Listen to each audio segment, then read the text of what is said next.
नमस्कार. हितगुजमध्ये आपले मनापासून स्वागत आहे. आज आपण श्रावण महिन्यातल्या प्रत्येक मंगळवारी करण्यात येणाऱ्या मंगळागौरी व्रताचे पूजन, त्याची व्रतविधी, त्या दिवशी त्याचे उद्यापन कसे करावे हे जाणून घेणार आहोत. आपल्या भारतीय संस्कृतीमध्ये श्रावण महिन्यात करण्याची अनेक व्रते आहेत. स्त्रियांनी करण्याच्या व्रतांपैकी अत्यंत महत्त्वाचे असे एक व्रत म्हणजे मंगळागौरीचे व्रत. श्रावण महिन्यातल्या प्रत्येक मंगळवारी करण्याचे हे व्रत आहे. महाराष्ट्रात मंगळागौरीचं व्रत हे मुख्यत्वे नवविवाहित महिलांनी पाळले जाणारे एक अत्यंत पवित्र व्रत मानले जाते. या दिवशी गौरीची पूजा केली जाते. ही पूजा करण्यासाठी महिला पारंपरिक पोशाख म्हणजे साडी किंवा नऊवारी नेसून ही पूजाविधी करतात. या दिवशी स्त्रिया आपल्या पतीच्या कल्याणासाठी आणि सुखी वैवाहिक जीवनासाठी गौरीचा आशीर्वाद घेतात. तर जाणून घेऊया की मंगळागौरीचे व्रत आणि पूजा कशी करावी. मंगळागौरीचे पूजन सामान्यतः श्रावण महिन्याच्या प्रत्येक मंगळवारी केले जाते. मंगळागौरीचे व्रत महिन्याच्या पहिल्या मंगळवारपासून सुरू होते आणि महिन्याच्या शेवटच्या मंगळवारी चालू राहते. विवाहानंतर येणाऱ्या पहिल्या श्रावण महिन्यातील एका मंगळवारी आपल्याला अखंडित सौभाग्य, धनधान्य, पुत्रपौत्र इत्यादी प्राप्त व्हावे व पतीला दीर्घायुष्य प्राप्त व्हावे ह्या उद्देशाने संकल्पपूर्वक शिव मंगळागौरीचे पूजन करतात. आता आपण पाहूया मंगळागौरीचे व्रतविधी कसे करावे. सकाळी लवकर उठून स्नान केल्यानंतर सोवळं नेसावं. सोवळं नेसून ही पूजा केली जाते. सर्वप्रथम विघ्नहर्ता गणपतीची पूजा करावी. त्यानंतर लग्नातील अन्नपूर्णेची धातूची मूर्ती चौरंगावर स्थापन करून त्या शेजारी शिवपिंड ठेवावी. नंतर त्यासमोर कणकेच्या दिव्यांची आरस सजवावी. मंगळागौर किंवा अन्नपूर्णेच्या मूर्तीवर शिव मंगळागौरीचे आवाहन करून षोडोपचारे पूजा करतात. काही ठिकाणी देवीला कणकेचे अलंकार वाहण्याची पद्धत आहे. नंतर देवीची अंगपूजा करून देवीला विविध पत्रे म्हणजे झाडांची पाने, फुले वाहतात. नंतर तांदूळ, पांढरे तीळ, जिरे, मुगाची डाळ इत्यादी धान्ये मुठीने वाहतात. धूप, दीप, नैवेद्य अर्पण करून षोडोपचार पूजा झाल्यानंतर सर्व प्रकारच्या संपत्ती प्राप्ती, दीर्घायुष्य, अखंड सौभाग्य प्राप्ती व सर्व मनोकामना पूर्ण होण्याकरिता देवीला 3 अर्घ्य दिली जातात. नंतर पूजा सांगणाऱ्या पुरोहिताची गंधाक्षता, पुष्प, विडा दक्षिणा देऊन पूजा करावी. वेगळ्या वेगळ्या झाडांची पत्रे म्हणजे पाने व फुले या पूजेत वापरली जातात.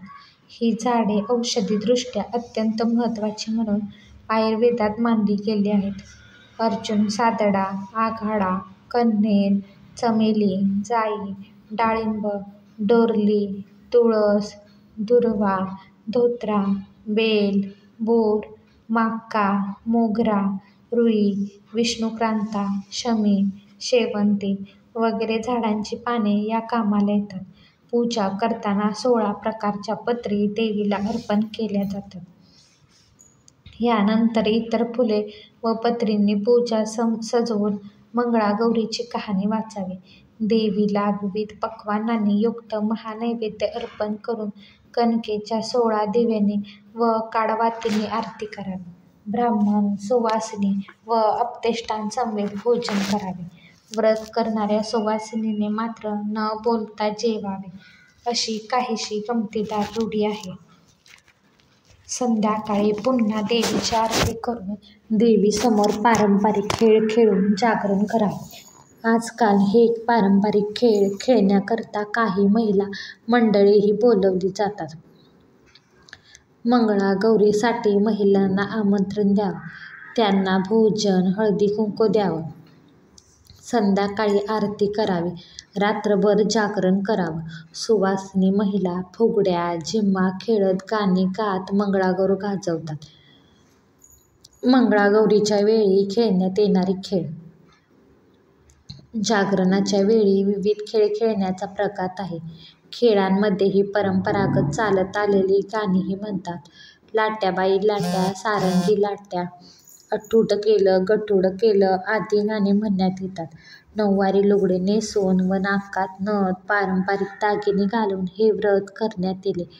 वटवाघूळ फुगडी, बस फुगडी, तवा फुगडी, फिंगरी फुगडी, वाकडी फुगडी, आगोटा पागोटा, साळुंकी, गाठुडे, लाटाबाई लाटा, घोडाहाट, करमवटी, जिम्मा, टिपऱ्या, गोफ, सासूसून भांडण, अडवळ घुम पडवळ घुम, सवतीचे भांडण, दिंड, घोडा इत्यादी असे साधारणतः 110 प्रकारचे खेळ यात खेळले जातात. यात सुमारे 21 प्रकारच्या फुगड्या, 6 प्रकार आगोटा पागोट्याचे असतात. या सर्व खेळ प्रकारांमुळे शरीराच्या विविध अवयवांना व्यायाम होतो. हा खेळ खेळण्याचा मुख्य उपयोग सांगता येईल. पूर्वीच्या काळी केवळ घरातील कामे करणाऱ्या महिलांना या खेळातून आनंदही मिळे. हे खेळ खेळताना महिला त्या जोडीने गाणेही म्हणतात. मंगळागौर हे व्रत कष्टाचे, दमणुकीचे नसून चापल्य देणारे, चैतन्य देणारे व सामूहिक जीवनाचा आनंद देणारे आहे. साधी फुगडी, एका हाताची फुगडी, कंबर फुगडी, गुडघ्याची फुगडी, बस फुगडी, भुई फुगडी असे फुगडीचे अनेक प्रकार खेळले जातात. जिम्मा, खुर्ची का मिरची, नाच गं घुमा, दोडका केस, कोंबड्याचे 3-4 प्रकार, सासू सुनेचे अथवा सवतीचे भांडण असे खेळ रंगतात. अशा प्रकारे आनंदाने हा दिवस साजरा होतो. सलग 5 वर्षे हे व्रत करावं. आता आपण पाहूया मंगळागौरीचे उद्यापन. अशा रीतीने 5 वर्ष हे व्रत करावे व 5व्या वर्षी उद्यापन करावे. उद्यापनाच्या वेळी सर्व पूजा करून पुण्यवाचन करावे. व्रत करणाऱ्या सुवासिनीने आपल्या आईला यथाशक्ती वस्त्रालंकार देऊन ओटी भरावी व लाडवाचे वाण द्यावे. हा व्हिडिओ तुम्हाला आवडला असेल तर व्हिडिओला लाईक करा, शेअर करा आणि चॅनलला सबस्क्राईब करा. भेटूयात पुन्हा अशाच एका छानशा व्हिडिओसोबत. तोपर्यंत धन्यवाद.